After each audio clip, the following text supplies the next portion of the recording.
రాష్ట్రంలో కారు చుచ్చు మరోసారి అంటుకోవడం జరిగింది. ఎప్పుడు లేని విధంగా రాష్ట్రంలో మళ్ళీ మరోసారి ఉద్యమం తలకెత్తడం జరిగింది. మా నౌకర్లు మాకేదని ఆ రోజు కొట్లాడిన తెలంగాణ ఈ రోజు అదే విధంగా మా నౌకర్లు మాకేవని మళ్ళీ రేవంత్ రెడ్డి పైన కదం దొక్కారు. ఉస్మానియా విద్యార్థులు, డిఎస్సి అభ్యర్థులు, జియో 46 నిరుద్యోగులు అందరు కలిసి ఈ రోజు ధర్నాలకు దిగారు.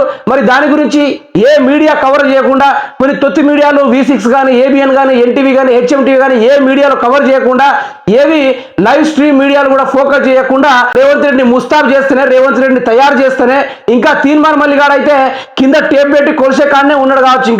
ఇంకా ఆయనకు మెలక రాలేదు కావచ్చు. ఈ విధంగా తెలంగాణ రాష్ట్రంలో భారీగా జోరీగా నిరుద్యోగులందరూ ఏకమయ్యి పోరాడుతూ ఉన్నారు. మరి ఆ ముచ్చట్ని చూసుకుంటే నేడు రాష్ట్ర బంధు నిరుద్యోగులకు మద్దతుగా పిలుపునిచ్చిన కాంగ్రెస్ బహిష్కృత నేత విజయవంతం చేయాలని విద్యార్థి నిరుద్యోగులకు విజ్ఞప్తి. బక్కా జెక్సన్ అరెస్ట్, బొల్లారం తరలింపు. మోతీలాల్ నాయక్ కు మద్దతుగా తరలి వచ్చిన నిరుద్యోగులు. ఓయూ నుంచి గాంధీకి భారీ ర్యాలీ. గాంధీ ఆసుపత్రి దగ్గర ఉద్రిక్త పరిస్థితులు. ఆమరణ నిరాదీక్షను విరమింప చేయాలని demand. Mega DSC job calendar release కు పట్టు. గాంధీకి వచ్చిన ఎమ్మెల్యేల పల్ల సైతం అరెస్టు. మీడియాపై కాకీల దౌర్జన్యము. పోలీసులను నిలదీసిన జర్నలిస్టు. ఇక ఇదే విధంగా తెలంగాణ నిరుద్యోగులు అయితే అందరు ఏకమయ్యి ఈరోజు కొట్లాడుతూ ఉన్నారు. మరి తెలంగాణ సమాజం వారికి కూడా మద్దతు తెలుపుతూ ఉంది.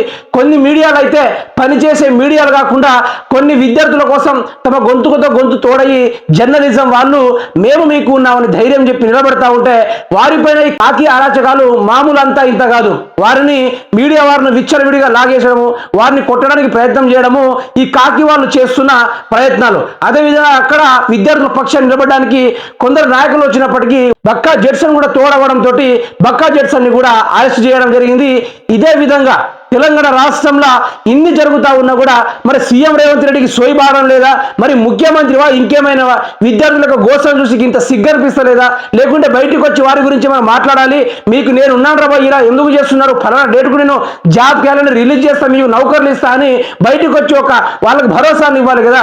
మరి రేవంత్ రెడ్డి భరోసా ఇవ్వకుండా చుట్టూ తిరుగుకుంటా, ఆడ ఫామ్ హౌస్లో చుట్టూ తిరుగుకుంటా, ఆడ మెడికేర్ హాస్పిటల్ దగ్గర పోకుండా, వేరే వాళ్ళ దగ్గర కలుసుకుంటా, ఢిల్లీకి పోకుండా, వీటన్నిటికీ పోయేటోళ్ళు ఏమంటారు, ఫిరాయింపులో పోయి ఉన్న సోయి తెలంగాణ రాష్ట్ర ప్రజలపైన లేని ముఖ్యమంత్రి ఈ రేవంత్ రెడ్డి.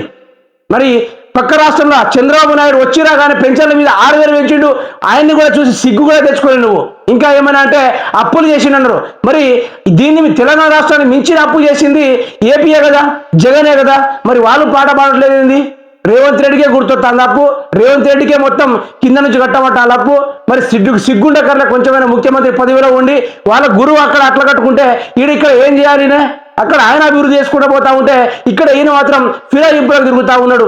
దయచేసి ప్రజలారా మీరే ఇలా చూడండి. నిన్న రీసెంట్లీ ఏ ఛానల్లో చూసుకున్నా కూడా విద్యార్థులు ధర్నాలు చేస్తూ ఉంటే ఏ కెమెరా కూడా, ఏ మీడియా కూడా, ఏ లైవ్ స్ట్రీమ్ కూడా గింత కూడా ఫోకస్ చేయడం లేదు. ఆ ప్రశ్నించే మల్లిగాడు సన్నాసి తీన్మార్ మల్లన్న, నేను ప్రశ్నించే గొంతుకొని తెలంగాణ ఉద్యమకారుణ్ణి, నేను పీకులాటగాన్ని రేవంత్ రెడ్డి కింద కొలవడానికి టేపు తెచ్చుకున్నా.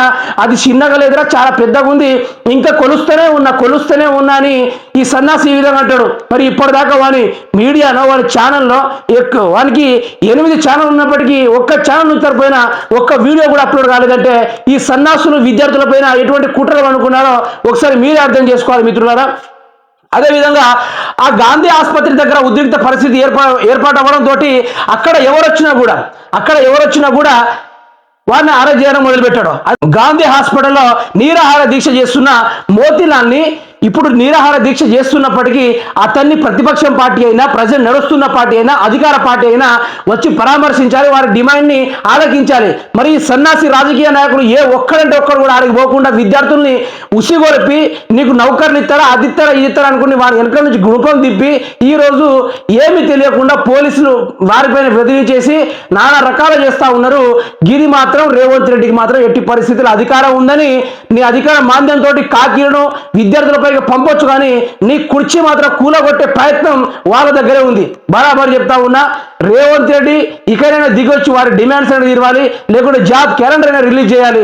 ఈ సన్నాసి మీడియాలు ఏవైతే ఉన్నాయో మీరు బాంచగిరి చేయడం కన్నా ఆ తీన్మార్ మల్లి ఎట్లా కొలుస్తారో అట్లా కొలుసుకుంటారు. మీరు కూడా అట్లనే కొలుసుకొని బతకండి.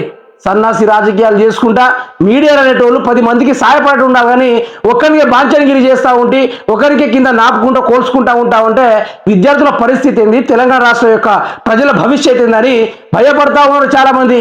ఇట్లాంటి దరిద్రుడు ఈ తెలంగాణలో మోపయ్యారు. అసలు ఇట్లాంటి వాడు తెలంగాణ కాదా పాకిస్తాన్లో తరిమి కొట్టాలి ఒకరిని. ఒకవైపు మా ఉద్యోగాలు మాకేవని ప్రశ్నిస్తున్న విద్యార్థులు నిరుద్యోగులు, మరోవైపు వారిని అడుగడుగున అడ్డుకుంటున్న పోలీసులు, ఇంకోవైపు ప్రశ్నించే గొంతుకలకు ఆసరగా నిలుస్తున్న మీడియా ప్రతినిధులు. గాంధీ ఆసుపత్రిలో సోమవారం ఎటు చూసినా టెన్షన్ వాతావరణం. లక్షలాది మంది నిరుద్యోగుల కోసం మొక్కవని సంకల్పంతో గాంధీ హాస్పిటల్లోకి ఆమరణ దీక్ష చేస్తున్న విద్యార్థి నాయకుడు మోతీలాల్ నాయక్ కోసం కదం తొక్కుతూ భారీగా తరలి వచ్చిన నిరుద్యోగ విద్యార్థి లోకాన్ని కట్టడి చేసేందుకు పోలీసుల ప్రయత్నాలు చేశారు. తెలంగాణ రాష్ట్రంలో ఈ కాకీలు ఒకరినొకరు ఒకరు విరుచుకొడుతున్నారే. మరి తెలంగాణ రాష్ట్రంలో మీ లాఠీ దెబ్బలు ఏమైనా విద్యార్థుల కొత్తనా? మీరు అరెస్టు చేసే ఆ కేసులు, తప్పుడు కేసులు బనాయించడం ఏమైనా వారికి ఏమైనా కొత్తనా?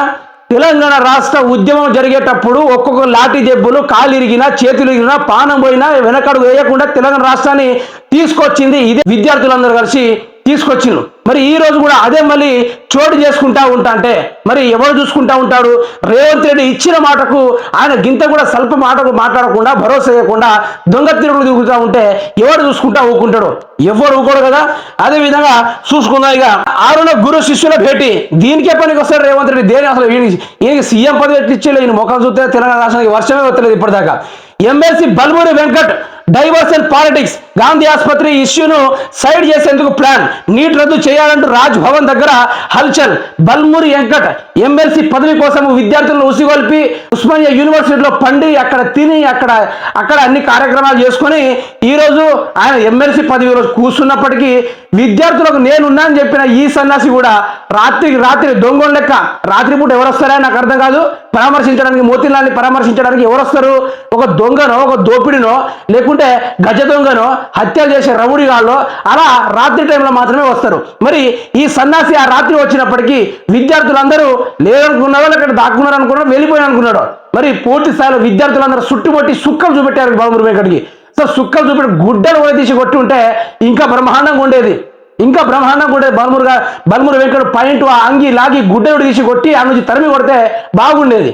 మరి పరుగులు వేసుకుంటా పరిగెత్తుకుంటా పోయి రేవంత్ రెడ్డికి బట్టలు లేకుండా పంచ కట్టుకుని వచ్చే రకంలో ఈడసలు అలాంటి విద్యార్థులు చేయాల్సింది పోయి ఈ సన్యాసికి రాత్రి బౌన్సర్లు పెట్టించి రౌడీగాలను దింపి ఈ కాంగ్రెస్ పాలనలోనే అసలు ఆయన ఉంది. కాంగ్రెస్ పాలన వచ్చిందంటే టెర్రరిజం వాళ్ళు, రౌడీజం వాళ్ళు అందరు ముందుకు వస్తూ ఉంటారు. అదేవిధంగా బల్మూరి రాత్రికే 12 మంది రౌడీ బలగాలను తీసుకొచ్చి మరి ఆ విద్యార్థులను కొట్టడానికే ప్రయత్నం చేయించిన ఈ మనిషి బల్మూరి వెంకట్. అందరూ ఏకమై గుడ్డలు తీసి కొట్టుంటే ఈరోజు ఒక్కొక్కరికి సుక్కలు ఉండేటి పబ్లిక్లో పోయి ఉంటే.